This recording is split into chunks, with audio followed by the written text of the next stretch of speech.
Kami tahu bahwa Engkau adalah Allah yang sangat-sangat baik. Kami bersyukur karena kami tahu bahwa Engkau adalah Allah yang menjaga kami.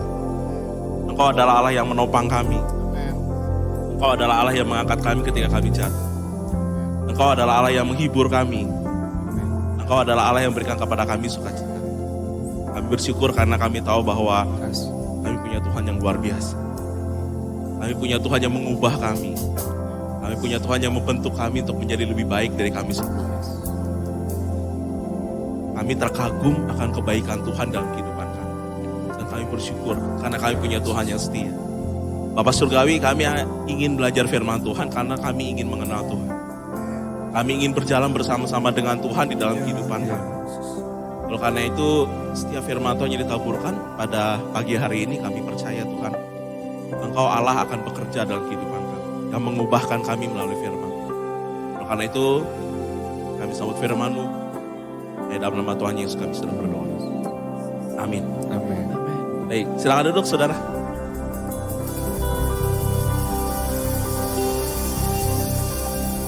Oke, sekali lagi shalom. Tema kita pada bulan ini cukup menarik. Kita akan membahas mengenai servanthood dan ministry. Dan ini masih bulan komunitas. Dan dari tema besar bicara mengenai servanthood and ministry. Bentar ya. Ini tiba-tiba nutup. Nah, oke. Dan dari tema besar servanthood dan ministry, pada hari ini kita mau ngomongin soal masalah servant leader. Jadi ini juga menarik. Ini jangan anggap, banyak orang menganggap bahwa kalau ngomongin soal masalah servant leader itu ngomongin kerjaan di kantor. Tapi sebetulnya bicara mengenai servant leader ini ngomongin juga masalah kehidupan sehari-hari. Dan itu yang akan kita bahas pada pagi hari ini. Gitu ya. Oke, kita lanjut. Kolose pasal yang ketiga ayat yang ke-9 sampai dengan ayat yang ke-10. Lalu saya loncat ke 18 sampai dengan ayat yang ke-23. Kolose 3 ayat yang ke-9 sampai dengan ayat yang ke-10, lalu 18 sampai dengan 23. Ini sebenarnya ayat yang saya udah bahas bulan lalu. Ini sambungan dari khotbah bulan lalu minggu ketiga gitu.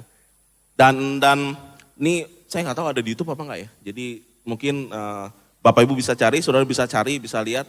Ini sebetulnya sambungan, cuma ngelihat dari sudut pandang yang berbeda dari Kolose pasal yang ketiga. Ini sekarang dilihat, kalau yang bulan lalu itu ngebahasnya tentang masalah hubungan, tapi sekarang kita ngebahasnya itu dari sudut pandang servanthood, pelayanan, gitu ya. Saya akan bacakan untuk saudara Kolose pasal yang ketiga ayat yang ke-9 sampai 10, lalu 18 sampai 23. Jangan lagi kamu saling mendustai karena kamu telah menanggalkan manusia lama, serta kelakuannya, dan telah mengenakan manusia baru yang terus-menerus diperbaharui untuk memperoleh pengetahuan yang benar menurut gambar haliknya.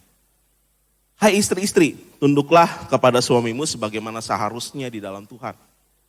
Hai suami-suami, kasihilah istrimu dan janganlah berlaku kasar terhadap dia. Hai anak-anak, taatilah orang tuamu dalam segala hal karena itulah yang indah dalam Tuhan. Hai bapak-bapak, janganlah sakiti hati anakmu supaya jangan tawar hatinya. Hai hamba-hamba, taatilah Tuhanmu yang di dunia ini dalam segala hal, jangan hanya di hadapan mereka saja untuk menyenangkan mereka, melainkan dengan tulus hati karena takut akan Tuhan. Apapun juga yang kamu perbuatlah dengan segenap hatimu seperti untuk Tuhan dan bukan untuk manusia. Ini Kolose pasal 3 sebetulnya adalah pasal yang cukup menarik. Sebetulnya kalau dilihat dari konteks keseluruhannya itu dimulai dari Kolose pasal yang kedua. Di situ sebetulnya Paulus membahas mengenai manusia baru. Bagaimana seharusnya seseorang kalau dia diubahkan oleh Tuhan itu akan mempengaruhi dalam banyak hal gitu, termasuk dalam masalah hubungan. Ketika dia selesai membahas mengenai manusia baru yang tadi ya, kamu tuh udah menanggalkan manusia lama, kamu tuh sudah mengenakan manusia baru. Lalu Paulus langsung ngomongin tentang masalah hubungan gitu. Ini kan menandakan bahwa sebetulnya kalau andai kata saudara adalah manusia baru, saudara percaya kepada Yesus Kristus, saudara diubahkan dalam kehidupan saudara, maka itu akan berdampak dalam banyak hal. Termasuk dalam hubungan suami istri, termasuk dalam hubungan antara orang tua dengan anak, termasuk dalam hubungan antara pimpinan dengan bawahan dan seterusnya gitu. Jadi kelihatan dampaknya, kelihatan itu sebetulnya hasilnya gitu ya. Itu diubahkan, dipulihkan gitu. Dan kalau fase yang ketiga, kalau dilihat urut-urutannya nih ya, ngebahas tentang manusia baru, lalu ngomongin soal hubungan dengan saudara seiman, ya hubungan dengan saudara seiman, hubungan dengan orang lain juga diubahkan kalau andai kata saudara manusia baru. Lalu dengan hubungan dalam keluarga, hubungan suami istri, orang tua anak, dan terakhir hubungan dalam dunia kerja, itu juga diubahkan. Kenapa ini penting? Kita akan ngomongin yang pertama-tama kita ngomongin manusia baru dulu ya. Sebelum kita bicara mengenai servant leader. Kenapa ini penting? Karena jujur ya, kalau andai kata saudara tidak diubahkan, kalau andai kata saya tidak diubahkan, ngomong soal menjadi hamba, susah. Nanti kita bahas nih kenapa begitu. Manusia baru itu esensinya, gitu, dasarnya. Karena kalau nggak begitu, susah. Kita lanjut dulu ya, kita pelan-pelan bahasnya. Ngomongin soal masalah manusia baru. Kita ambil ayat pokok kita tadi, Kolose 3 ayat yang 9 sampai dengan ayat yang ke-10. Jangan lagi kamu saling mendustai karena kamu telah menanggalkan manusia lama serta kelakuannya. Dan telah mengenakan manusia baru yang terus-menerus diperbaharui untuk memperoleh pengetahuan yang benar menurut gambar haliknya. Ingat nih, bahwa kita itu telah menanggalkan manusia lama dan kita telah mengenakan manusia baru. Sebetulnya manusia baru itu apa sih? Ini pengertian manusia baru ya, secara ringkas saja. Manusia baru itu adalah orang yang sudah meninggalkan dosa, lalu menerima dan percaya kepada Yesus Kristus. Simpel.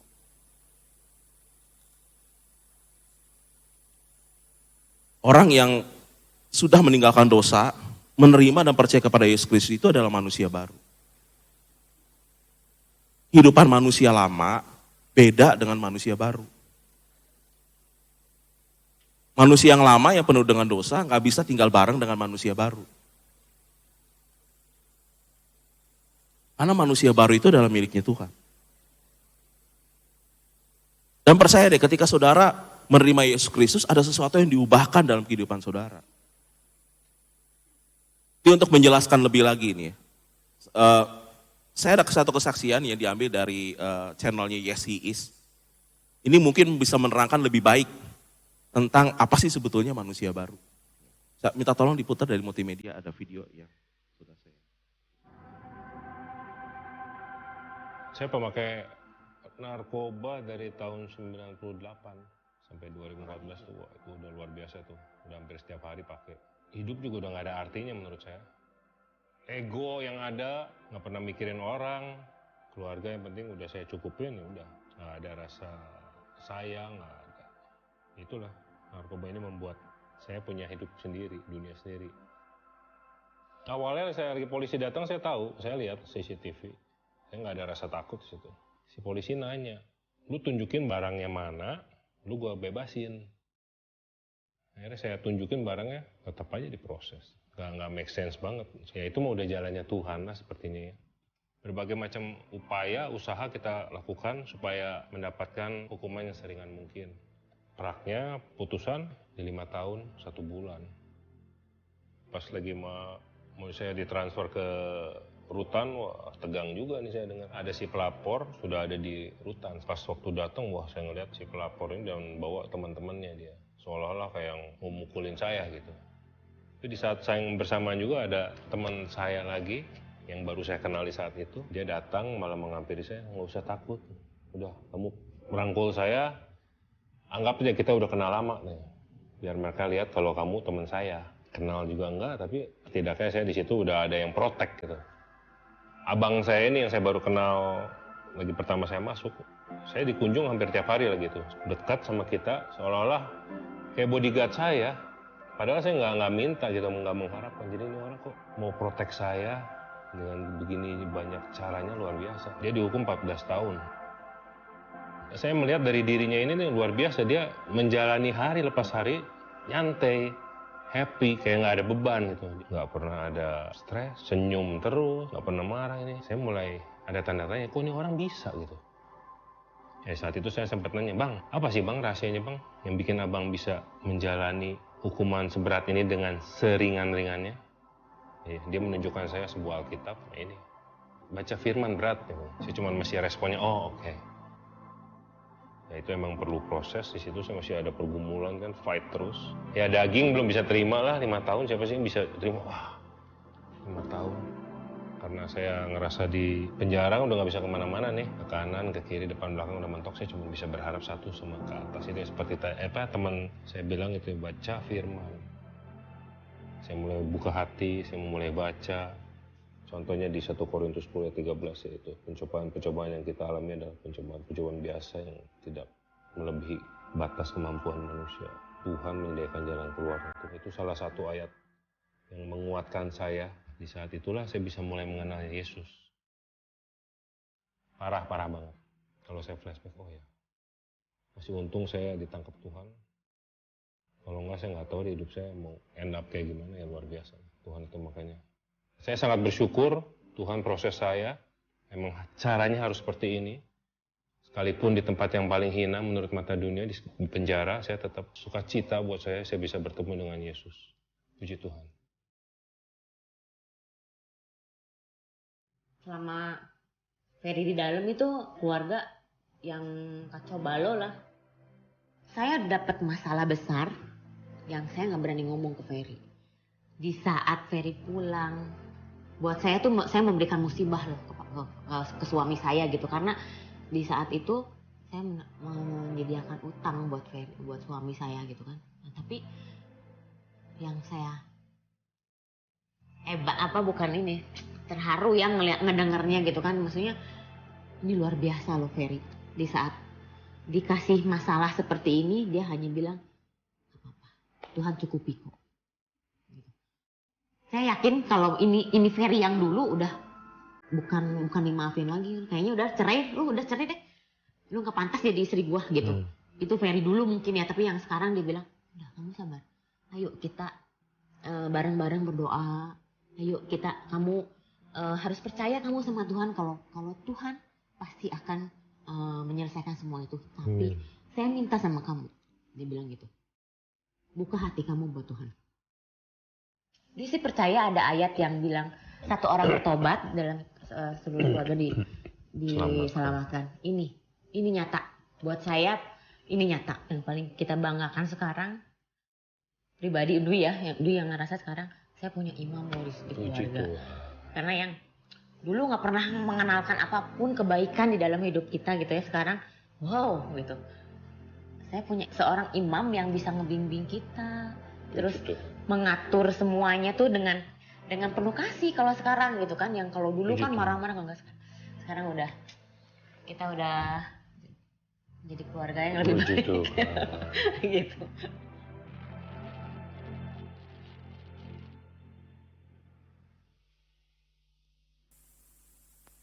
Udah lihat bedanya? Before and after. Tuhan bisa mengubahkan, iya Tuhan bisa mengubahkan. Tuhan bisa membuat kehidupan yang baru, iya. Tuhan bisa memulihkan, bisa. Kalau saudara adalah manusia baru, saudara akan melihat perubahan dalam hidup. Perubahan dalam hidup itu akan membuat keluarga akan diubah juga gitu.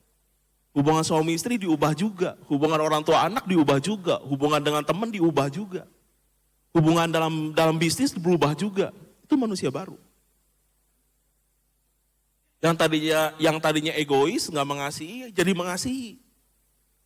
Yang tadinya suka marah-marah, jadi sabar gitu. Tuhan mengubah kok. Dan kenapa kok ini jadi dasar kita bahwa kita perlu diubahkan?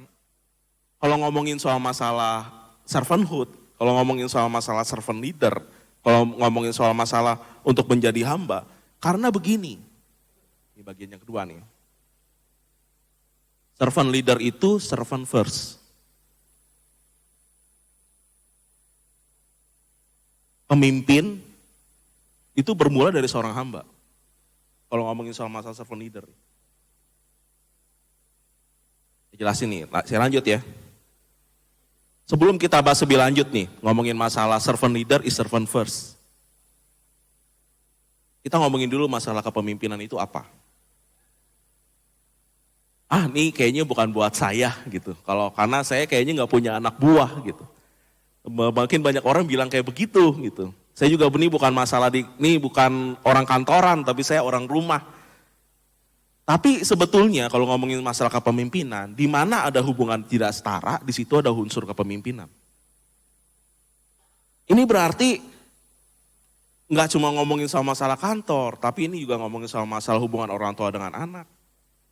Ini ngomongin kalau andai kata di kerjaan bisa jadi, karena saya ada di sekolah nih, hubungan dengan guru dengan murid, hubungan ketua live dengan anggota live gitu ya. Apalagi ya. Dan ini di mana ada hubungan tidak setara, di situ ada unsur kepemimpinan. Jadi tolong kenain ke konteksnya saudara ya. Kalau saudara adalah orang tua, ini juga buat saudara. Kalau saudara saat ini ketua live, ini juga buat saudara. Tapi ada yang lebih heboh lagi nih, bukan cuma ngomongin soal masalah hubungan tidak setara, tetapi John Maxwell ngomong kayak begini, kepemimpinan itu nggak ngomongin soal masalah titel, nggak ngomongin soal masalah jabatan, nggak ngomongin soal masalah struktur organisasi. Kepemimpinan itu berbicara tentang seseorang mempengaruhi orang yang lain. Bahkan dalam hubungan pertemanan, kalau andai kata saudara mempengaruhi teman saudara, itu juga ada unsur kepemimpinan. Jadi ketika kita berhubungan dengan orang lain, itu juga ngomongin soal masalah leadership, itu juga ngomongin soal masalah kepemimpinan, karena ada unsur saling mempengaruhi di situ. Iya. Ini kenain dulu konteksnya di sini. Ini kepemimpinan yang saya maksud ketika ngomongin soal masalah kepemimpinan hamba. Dan kalau ngomongin soal masalah kepemimpinan, Tuhan Yesus ngomong kayak begini di Markus 10 ayat 43 sampai 44. Barang siapa ingin menjadi besar di antara kamu, hendaklah ia menjadi pelayanmu. Dan barang siapa ingin menjadi yang terkemuka di antara kamu, hendaklah ia menjadi hamba untuk semuanya. Coba perhatiin kata-katanya, di situ hamba siapa?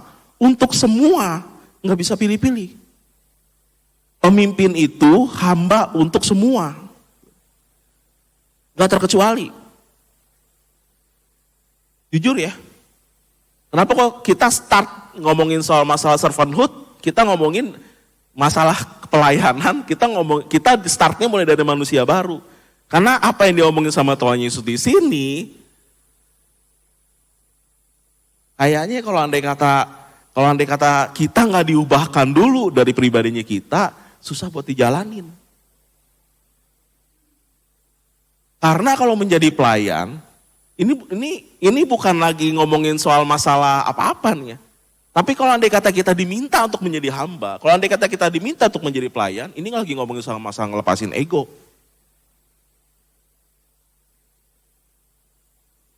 Banyak orang jadi pemimpin, narik ke dia gitu. Saya ya yang utama.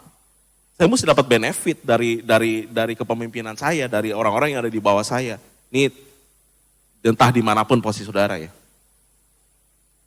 Tetapi kalau ngomongin soal masalah servant leader, kalau ngomongin soal masalah saya, ketika saya di posisi saya di atas, saya menjadi hamba untuk orang yang di bawah saya. Ini bukan lagi ngomongin soal masalah, ini ngomongin soal masalah ngelepasin ego.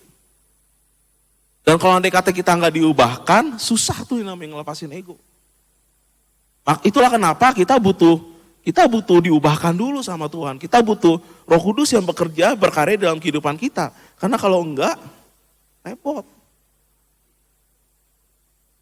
Orang yang terbesar dalam kerajaan surga adalah mereka yang kehilangan egonya.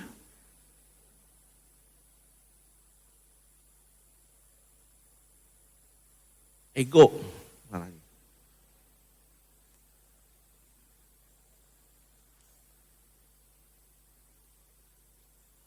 Dan ini nih servant leader. Pemimpin bermula dari seorang hamba atau pelayan karena memang begitulah dia. Jauh di lubuk hatinya. Hamba itu adalah jati dirinya.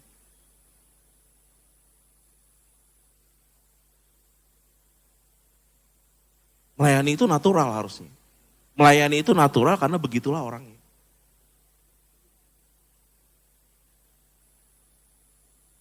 Jadi melayani bukan karena ngomongin soal masalah jabatan.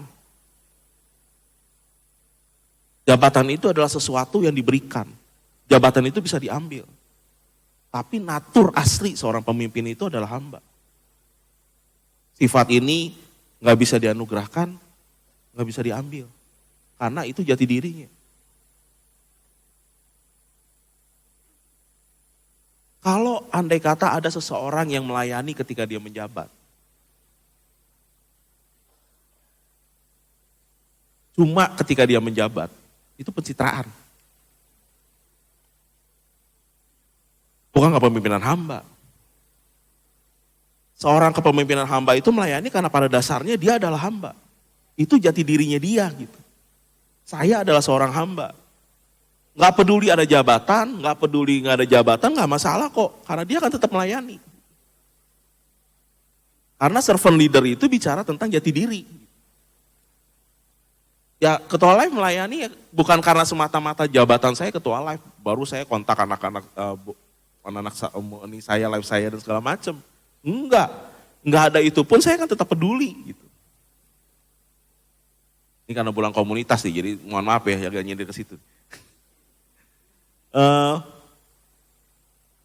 Itu juga kalau ini enggak lagi ngomongin soal masalah saya dapat benefit apa? Enggak, karena saya adalah hamba, saya akan secara natural akan melayani. Sudah kebayang gak tuh ya? Kalau andai kata saudara bukan jati dirinya bukan seorang hamba, masih ada ego di dalam diri, susah nih kayak begini. Jadi kalau ngomongin soal masalah kepemimpinan hamba itu bukan lagi ngomongin soal masalah sikap atau bukan lagi ngomongin masalah perilaku, tapi lebih ngomongin tentang masalah siapa saya dan lagi ngomongin soal masalah siapa saudara. Karena susah untuk kalau ini nih nggak bisa dipaksa, kalau dipaksa capek. Kalau kita maksain, kita nih bukan jati dirinya bukan hamba nih ya. Lalu kita maksa gitu ya, aduh itu kerasa banget itu bebannya gitu. Berat gitu ngejalaninnya, karena itu nggak natural buat kita gitu.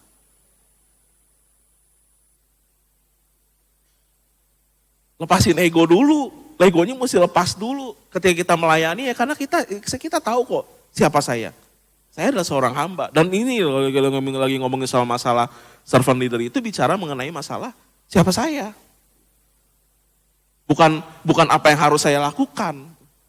Tapi lebih ke ngomongin soal masalah jati diri. Jadi pada intinya, kalau ngomongin soal masalah kepemimpinan hamba, servant leader, kepemimpinan diberikan kepada seseorang yang pada dasarnya memang seorang pelayan. Sebelum dia jadi seorang pemimpin.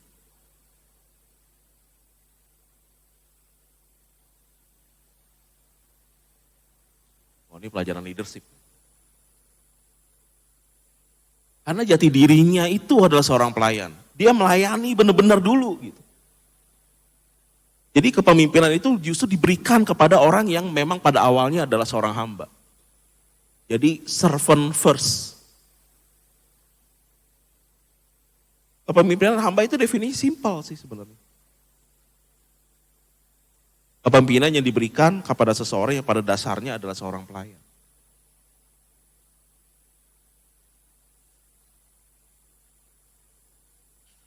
Dasar dari kepemimpinan itu harus melayani. Siapapun saudara. Jadi kepemimpinan hamba itu dimulai dari keinginan natural seseorang untuk melayani. Kemudian orang ini sadar bahwa dia harus memimpin untuk melayani dengan maksimal.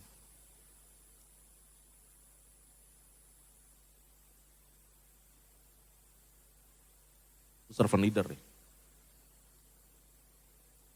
Lain konteksnya ke dalam kehidupan saudara itu. Kalau kita ada di posisi yang lebih tinggi, nggak setara nih ya. Entahkah sebagai orang tua, entahkah sebagai apalah, saya nggak tahu. Apakah saudara melayani gitu. Dan apa acuannya? Ini pertanyaan nih, yang ditanyakan sebetulnya apakah saya sedang melayani apa enggak ketika saya memimpin. Pertanyaannya begini jadinya, apakah mereka yang saya layani itu bertumbuh sebagai pribadi? Apakah mereka menjadi lebih sehat? Apakah mereka lebih bijaksana? Apakah mereka jadi lebih bebas gak bergantung kepada saya? Apakah mereka lebih mandiri? Dan apakah nantinya mereka akan melayani orang lain juga?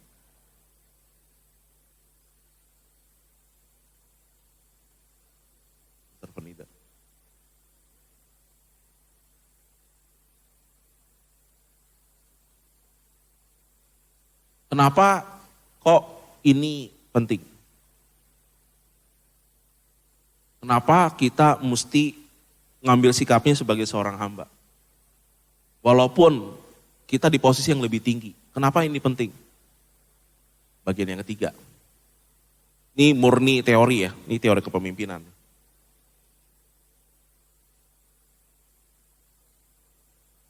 Menurut Greenleaf itu bapaknya servant leader. Kalau di sekuler itu teorinya servant leader itu Greenleaf yang ngemukain teorinya tahun 1970. Dia ngomong gini, satu-satunya otoritas yang pantas mendapatkan loyalitas adalah otoritas yang diberikan secara bebas dan sadar yang dipimpin kepada pemimpin sebagai tanggapan terhadap bukti nyata adanya karakteristik hamba dari pemimpin tersebut. Ada pemahaman baru yang muncul sebenarnya. Ini tren sekarang nih. Zamannya sekarang orang tuh nggak gampang, nggak serta-merta terima otoritas dari lembaga yang ada. Misalnya gini, nggak gampang anak zaman sekarang tunduk sama atasannya gitu kira-kira. Gak karena mentang-mentang bahwa dia itu adalah atasan saya, terus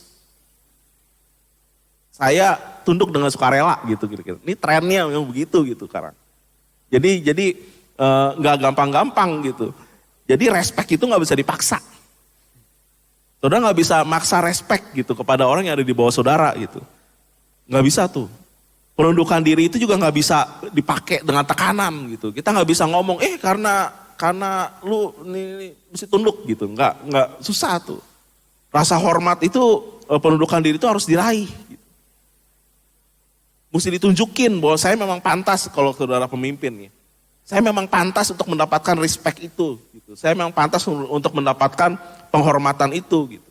Jadi jangan ini susah nih untuk orang model kayak sekarang. Dan Greenleaf tadi bilang, kepemimpinan itu sekarang kalau ngomongin sama masa servant leader, kepemimpinan itu sebetulnya adalah bottom up justru. Gitu. Otoritasnya diberikan secara bebas dari bawahan kepada pimpinan, dikenali oleh bawahannya bahwa dia adalah pemimpin saya. Bukan yang ditunjuk oleh lembaga gitu maksudnya. Ini kalau ngomongin soal masalah servant leader gitu. Nah, kok bisa muncul kayak begini? Ya, orang akan mengakui bahwa kita adalah pemimpin mereka. Kalau andai kata, kita ngasih dampak positif dalam kehidupan mereka. Anak itu akan ngerasa bahwa, anak buah itu akan ngerasa kalau kita pemimpin mereka, kalau andai kata mereka ngerasa dibangun. Kalau mereka ngerasa diperhatiin, kalau mereka ngerasa bertumbuh, ada manfaat lah yang mereka dapat gitu. Nih kita susah kalau andai kata mereka nggak ngedapatin sesuatu dari apa yang kita lakukan dalam kehidupan mereka.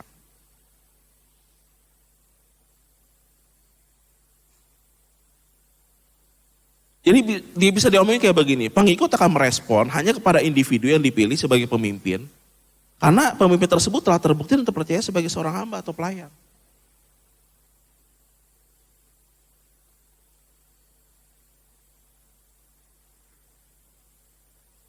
Kalau nggak ada unsur ini, sulit tuh.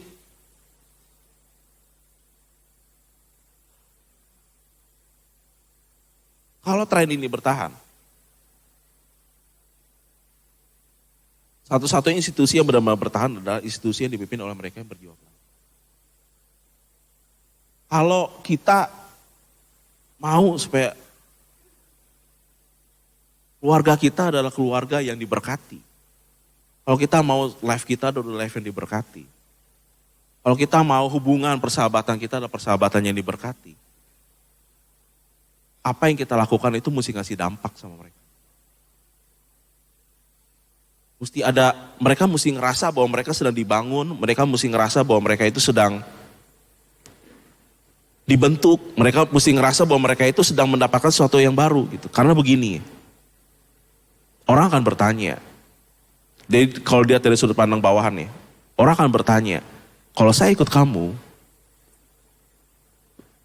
saya dapat apa gitu. Mereka akan mengikuti orang, mereka akan sukarela mengikuti orang. Kalau orang itu memberikan dampak dalam kehidupan dia sebagai seorang bawahan. Tanpa itu, susah.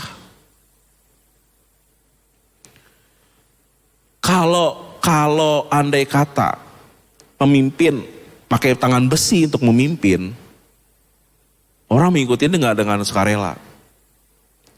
Kalau orang tua pakai tangan besi untuk membentuk anak-anaknya, anak-anaknya itu nggak akan dengan sukarela. Tetapi kalau andai kata kita sebagai orang tua, kita sebagai siapapun saudara di atasan kah, sebagai ketua live kah, memimpin dengan menjadikan diri kita pelayan yang memperhatikan kepentingan anak buah di bawah, kepentingan anak-anak di bawah misalnya. Mereka akan mengikuti dengan sukarela gitu. Jadi kepemimpinan itu nggak lagi ngomongin soal masalah karena saya orang tua kamu mesti ikut saya.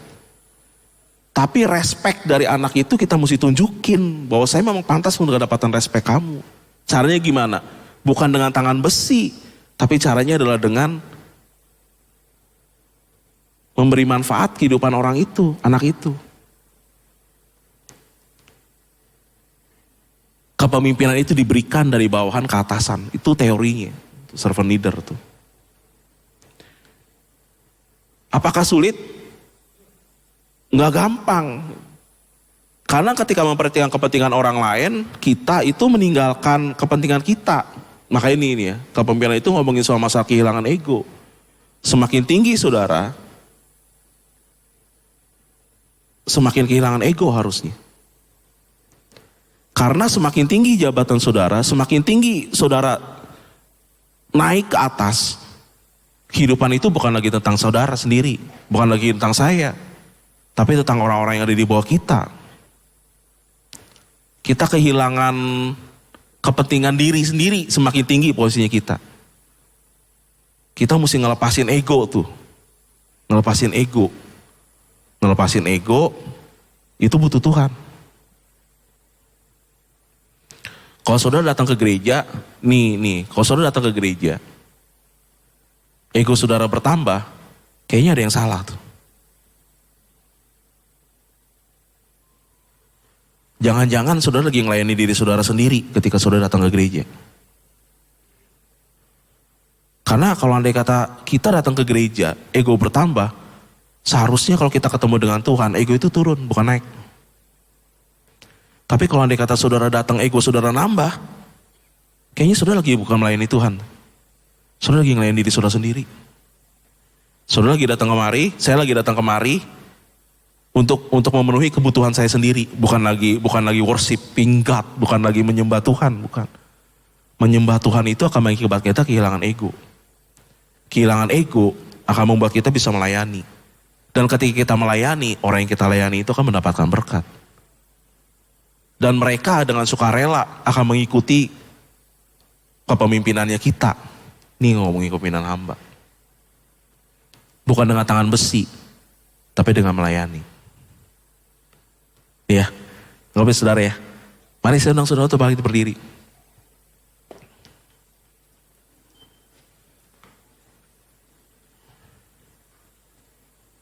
Oke, mari kita tutup mata. Sekali lagi setelah firman Tuhan, ini adalah saat yang paling baik untuk merenung bersama-sama ke dalam diri kita sendiri, gitu ya. Ini pertanyaan yang mau saya tanyakan untuk kita renungkan pada pagi hari ini. Pertanyaannya adalah, saudara lihat ke dalam diri saudara sendiri, apakah Tuhan mengubahkan kehidupan saya? Ketika saya datang ke gereja, apakah saya semakin kehilangan ego saya atau justru kok kayaknya biasa-biasa aja, ego saya nggak nurun gitu? Apakah saudara kehilangan egoisme gitu? Apakah saudara mulai mikirkan kepentingan orang lain? Semakin lama kita di dalam Tuhan, seharusnya kita semakin diubahkan. Tapi kalau andai kata tidak terjadi perubahan dalam hidup, ada sesuatu yang keliru nih di sini. Ada yang harus diperbaiki gitu. Ini saatnya datang kepada Tuhan dan bilang sama Tuhan, Tuhan, apakah saya datang ke gereja itu untuk memenuhi kebutuhan saya? Atau sebetulnya saya datang ke gereja untuk menyembah Tuhan? Tanya deh kepada diri saudara sendiri, saya datang kemari untuk apa sebenarnya? Apakah saya datang ke sini karena saya ingin, kayak jiwa saya dipuaskan gitu? Atau saya datang ke sini karena ya saya ingin dididik sama Tuhan dalam kehidupan saya. Saya mau diubahkan loh sama Tuhan dalam kehidupan saya. Ego saudara naik atau ego saudara turun? Ketika saudara melayani, apakah ego saudara naik atau ego saudara turun? Ketika saudara memimpin di dalam live, apakah ego saudara naik atau ego saudara turun?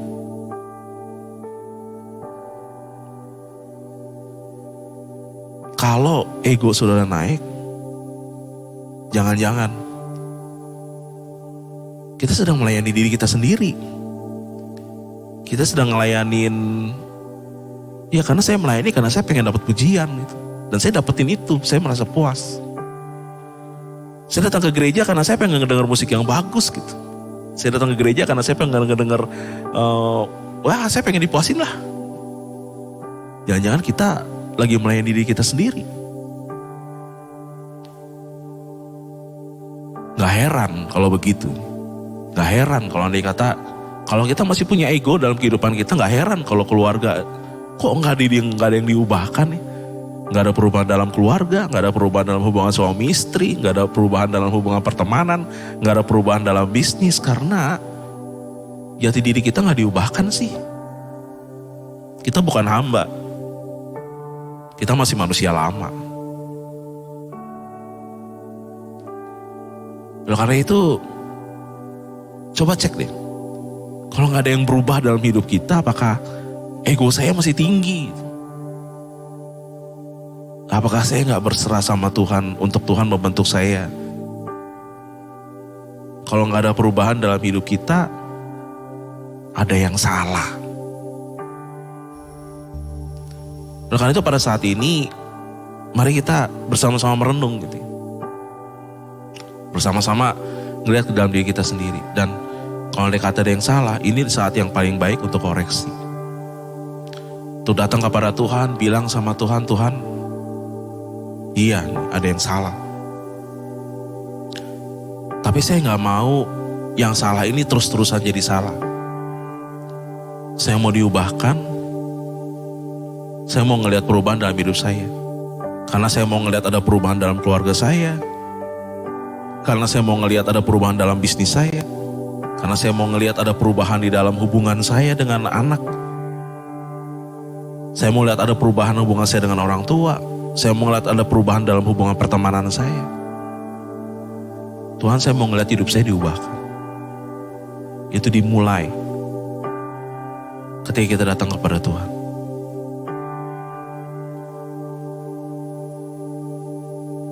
Kalau andai kata ada di antara saudara yang ngerasa kalau kok gak berubah ya.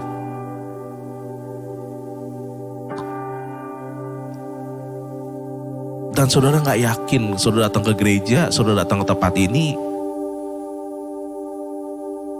apakah saudara lagi memenuhi kebutuhan saudara sendiri gitu. Pada saat ini, datang kepada Tuhan dan bilang sama Tuhan, Tuhan ini aku.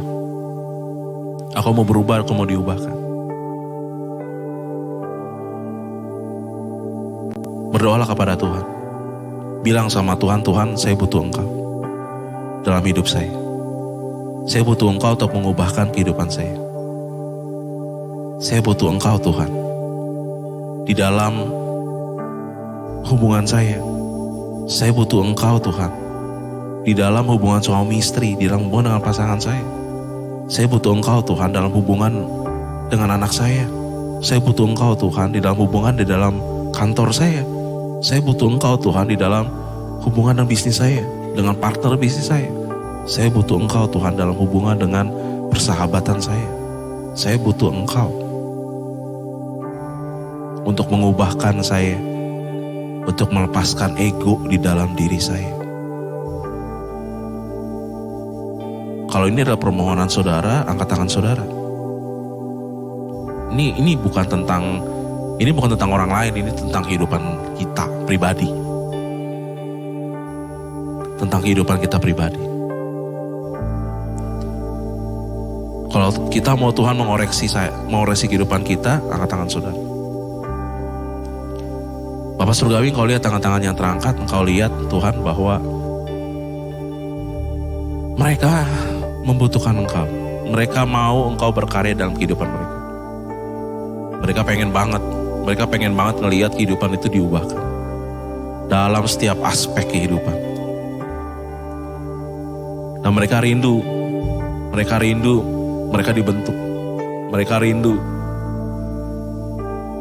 rindu untuk melihat kehidupan yang diperbaharui oleh Tuhan. Semakin lama semakin baru. Bapak, aku percaya bahwa Engkau hadir di sini. Aku percaya bahwa Engkau adalah Allah yang melihat setiap hati. Aku percaya Tuhan bahwa Engkau adalah Allah yang membentuk hati. Kami akan melihat perubahan-perubahan terjadi dalam kehidupan kami. Kami akan melihat hubungan-hubungan diperbaharui. Kami akan melihat ada pertumbuhan di situ. Dan kami tahu Tuhan, akan ada berkat Tuhan di dalam setiap aspek kehidupan kami. Ajar kami Tuhan untuk semakin bertumbuh mencintai dan mengasihi Engkau di dalam kehidupan kami. Terima kasih ya Bapak Surgawi, sekali lagi kami bersyukur atas kebaikan dan kemurahan Tuhan dalam kehidupan kami.